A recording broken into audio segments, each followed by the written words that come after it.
আসসালামু আলাইকুম বন্ধুরা, তোমরা সবাই কেমন আছো? আমি আলহামদুলিল্লাহ ভালো আছি। আমি আজকে তোমাদেরকে দেখাবো কীভাবে জাহাজে রং করায় এবং কী দিয়ে রং করায়।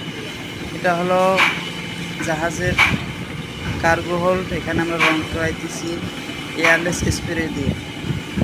তো এটা করার দ্বারা যে এই রংটা এপক্সি রং করার দ্বারা জাহাজ প্লেটটা অনেক ভালো থাকে। দেখা যায় 10 বছরের কিছু হয় না, নর্মালি 8-10 বছর টিকে।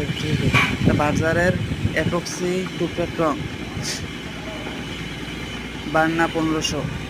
যারা যারা টিনে রং করতে চাও তোমরা অবশ্যই মেরিন মেরিন এপক্সি রং দিয়ে টিনে রং করাবো, না হয় এনামেল সিঙ্গেল প্যাক দিয়ে রং করাইলে অল্প ভিতরে নষ্ট হয়ে যায়। যারা যারা টিনে রং করানোর জন্য প্রস্তুত তারা অবশ্যই আমার সাথে যোগাযোগ করবে বা ইনবক্সে নক দেবে। অবশ্যই আমি বলে দেবে, এবং আমার মিস্ত্রি আছে, তারপরে ওয়ার্কার আছে, যাদের যাদের প্রয়োজন অবশ্যই যোগাযোগ করবে। স্ক্রিন দেওয়ার নাম্বারে যোগাযোগ করবে। আমরা অনেক ভালো করে একবার ক্লিন করে পরিষ্কার করে জায়গায় রং করি।